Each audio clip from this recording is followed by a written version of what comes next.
So we have to first acknowledge that yes, the school system, the public school system is failing our kids.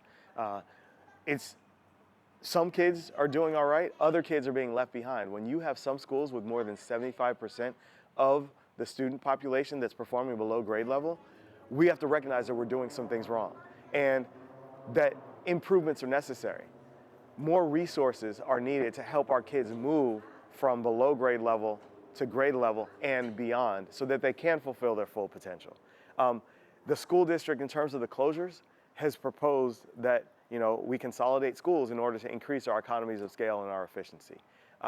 That sounds reasonable, but I believe that our entire school closure debate is off track because instead of talking about whether a school stays open or closed, we need to talk about how we move our kids forward. So if we're not investing more into the literacy, in the math, in the career development and advancement for our young people, then whether they're at an existing school that is failing them or a future school that's failing them, we're setting them up to not be successful. And so for me, it's important that we focus on outcomes, literacy, the preparedness that they need to reach their full potential. And that's why I am focused on partnering with other organizations, agencies, our school district partners to make sure that the future that our kids want, need, and deserve is available to them and that they're prepared for that so that our school district and our schools can be as competitive as possible. If our parents are voting with their feet to go to other alternatives, whether it's charter schools, whether it's private schools, whether it's schools out of district, that is keeping us from being as strong as we can possibly be right here in Oakland. So, right when I heard about the school closures, I immediately called Assemblymember Mia Bonta to backfill some of that gap with $10 million. And she answered our call. And she did come with $10 million to plug in that hole. I do not believe that our children, our young people should bear the burden of and the responsibility of leaders and adults who couldn't manage their budget. But at the same time, there was no process. So I am against the school closures because as a daughter of refugees where my mom did not drive to school, it was, if my community school closed, it wasn't as easy as just saying, let's ship you down to the next school. I wouldn't be able to go to school. And I'm afraid that that would be the case for many of our kids. There are so many nuances that comes into play, and we really got to take that seriously, including with our receiving schools.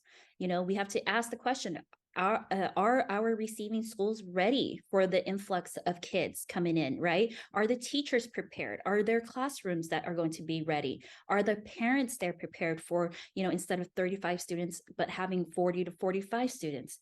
And so all of these questions was never answered by the school board members who chose to close down these schools.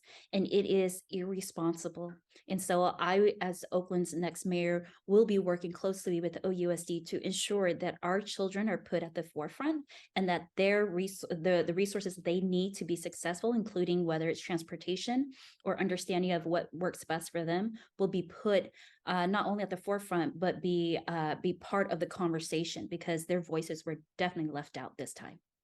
Yes, well, I was as shocked and surprised as the entire school community when we found out that the OUSD school board had planned to merge and close. I think at that time it was 16 schools, and 5 of those schools were in the district that I serve right now, a district that has families who are really trying to navigate through this persisting pandemic. It was certainly a moment of crisis with the community not having a seat at the table and not having a race and equity analysis that had been called on to understand what that impact of those closures would be. And so I was not supportive of that direction and continued in my role as chair of education partnership with OUSD trustees and city council members to understand how do we drive towards this equitable path of making sure that our students, our faculty, our schools, our families have the resources and the investment that they need. My mom is a retired public school teacher, so this one hit home for me.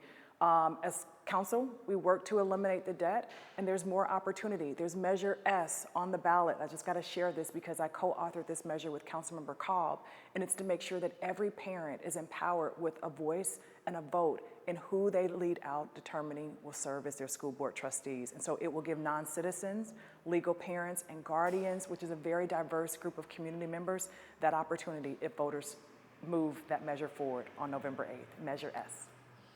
Thank you. You're welcome. First, I was a proud sponsor of Oakland Youth Vote, which passed in 2020, which allowed our school students, 16 and 17-year-olds, to vote in their school board elections. There's a companion measure on the ballot right now that would allow undocumented adults to vote in our school board elections. Expanding our democracy, letting youth have a voice in who runs their schools, was one critical change to help change the way that our school board is leading, is even closing these schools without full information consultation with the community impacted.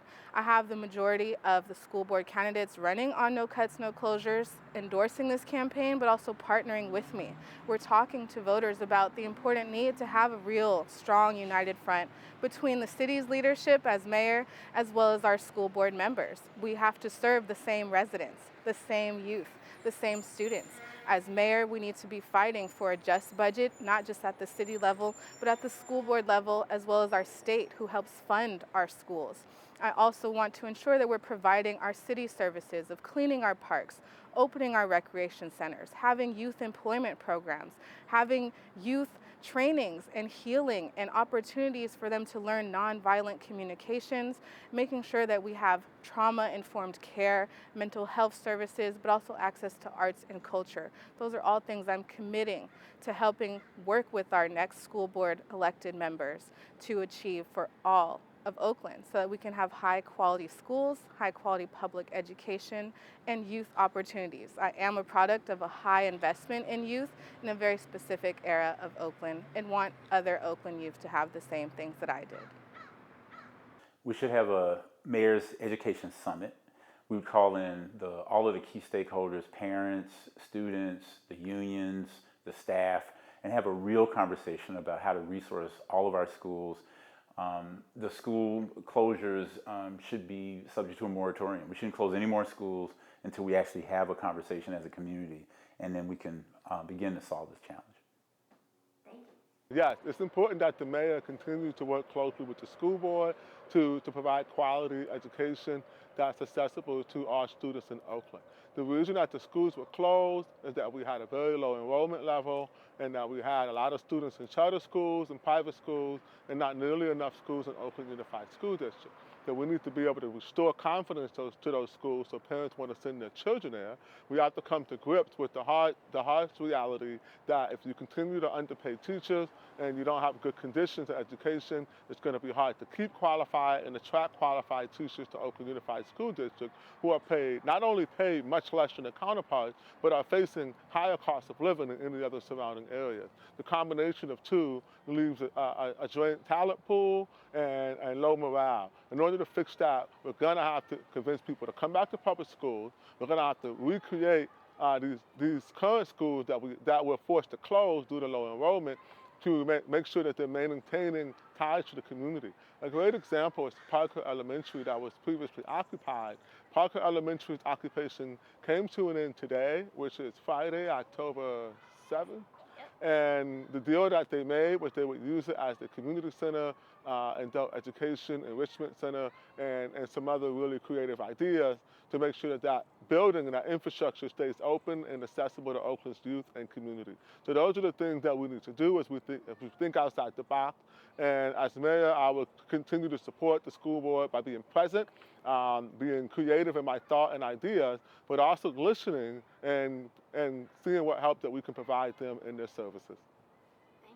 Yeah, I think that as mayor, my power is limited as far as how OUSD make their decisions, but I will use my office as a platform to express what I feel about the school closings.